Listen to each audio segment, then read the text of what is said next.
غور فرمائیے گا. پھر آدم علیہ السلام کی جب توبہ قبول، جب آدم علیہ السلام کی جب آدم علیہ السلام زمین پہ تشریف لائے تو آپ نے یہاں وحشت دیکھی، اندھیرا اندھیرا دیکھا. تو اندھیرے میں دل نہیں لگتا تھا کیونکہ جنت میں اجالا تھا. تو اللہ نے حضرت جبریل سے فرمایا کہ جاؤ آدم کے قریب کھڑے ہو کر اذان پڑھو. تو حضرت جبریل نے آدم کے قریب کھڑے ہو کے اذان پڑھی. ابھی یمن، شام اور عرب اذان کے نام سے ناواقف تھے. سب سے پہلی اذان کی آواز اگر کہیں گونجی ہے تو وہ ہندوستان کی سرزمین. اندازہ فرمائیں، یہ ہند کی زمین ہے، ہندوستان کی زمین بڑی قیمتی زمین ہے، اور اللہ کی نگاہ میں بھی یہ زمین منتخب ہے، رسول اللہ کی نگاہ میں بھی یہ زمین منتخب ہے.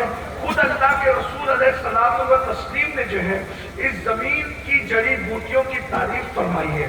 اگر سے ان حدیثوں کی جو ہے وہ سند پر اور ان حدیثوں کی جو ہے وہ اسناد پر محققین نے ذوق کا حکم لگایا ہے، لیکن آپ جانتے ہیں جو اہل علم ہے کہ فضائل اعمال میں جو ہے وہ ضعیف روایتیں مقبول ہیں. اس اعتبار سے میں اس کو پیش کر رہا ہوں. اللہ کے رسول علیہ السلام کے اقوال بیان کیے جاتے ہیں کہ ہندوستان کی جڑی بوٹیوں میں اللہ نے شفا رکھا ہے. کسی مقام پر ہندوستان کے عود کی تعریف کی گئی، کسی مقام پر ہندوستان کی جڑی بوٹیوں کی تعریف کی گئی، کسی مقام پر ہندوستان کی تلواروں کی تعریف کی گئی. بلکہ صحابہ کرام میں کسی نے کہا اللہ کے رسول کا چہرہ ایسا دکھتا ہے جیسے ہندوستان کی تلواریں چمکتی ہے.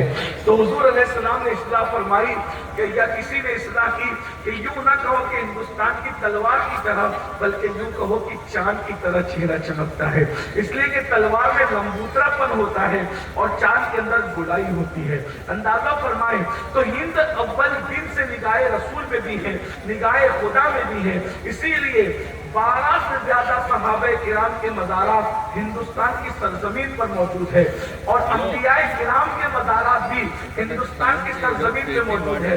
تقریباً 150 کتابوں کے اندر یہ بات لکھی ہوئی ہے کہ اللہ اکبر، حضرت آدم علیہ السلام کے حقیقی سگے بیٹے یعنی بالکل قریب کے بیٹے حضرت سیدنا شیس علیہ السلام کا مزار ہندوستان کی سرزمین پر ہے.